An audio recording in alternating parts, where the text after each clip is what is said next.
Қайырлы күн, балалар.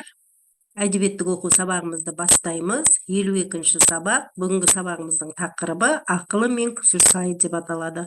Балалар, бүгінгі сабақта өлең бойынша сұрақтарға жауап бересіңдер, және өзің де сұрақ қоятын боласыңдар. Бірінші тапсырма. Балалар суреттерге қарап, мәтіннің тақырыбын болжап айт дейді. Демек, енді балалар, мына суреттерге қарап отырсақ, мәтіннің тақырыбы қазақ күресі туралы болатын сияқты. Олай болса, екінші тапсырмаға назар аударайық. Міне, бізде екінші тапсырмада Қадыр Мырзалиннің қазақша күрес өлеңі екен. Бұл өлеңді түсініп оқимыз. Олай болса, бастадық. Күресуге тіленген бала болса біреммен, тасылмайса көкарай жұмсағырақ кілеммен. Қызық болса керегі күш сынасып көрелік, шығыңыздар ортаға, жасаймын мен төрелік. Күшті күтіп жүреме, атып тұрда түрегел, тобықтан қалып жық, бірақ шаптан тіреме. Күштіге де асылы керек емес бас ұрып, жата қалып сен оны жібер бастан асырып. Әдістің бір пайдасын көрмейсің бе? Пайдасың, алып соғар күштіні, асырғандар айласын. Білем, өжетсің, демек елге қажетсің. Ақылы мен күші сай, азаматқа не жетсін, дейді балалар. Келесі, үшінші тапсырмаға назар аударамыз. Түсініп оқып болған болсақ, онда үшінші тапсырманы орындаймыз. Күреске тек қана күш емес, ақылы да қажет. Өлеңнен осы ой айтылған жолдарды тауып оқы, пікір білдір, дейді. Демек, балалар, біз көріп тұрғанымыздай, күреске тек қана күш емес, ақыл да қажет деген өлеңнің осы жолдары ол білем, өжетсің, демек елге қажетсің, ақылы мен күші сай, азаматқа не жетсін деген жолдар екен, балалар.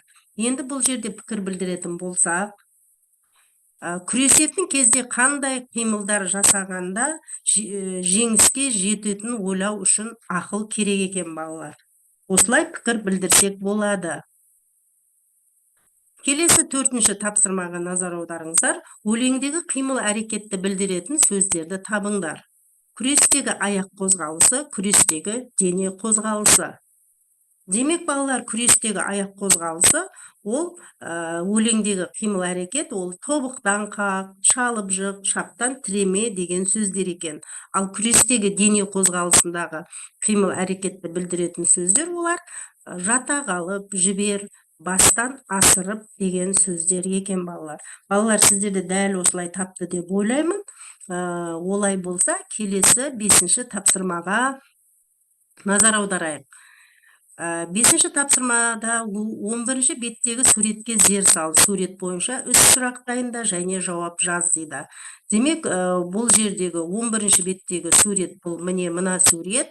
Яғни біз осы сурет бойынша 3 сұрақ құрастырамыз. Мен бұлай құрастырдым, сіздер де өз ойларыңызды құрастыруларыңыз қажет. Бірінші сұрақ: қай күресші айласын асырып жатыр? Екінші сұрақ: күресте қолды жерге тіреуге бола ма? Үшінші сұрақ: күрестің ережесін білесің бе?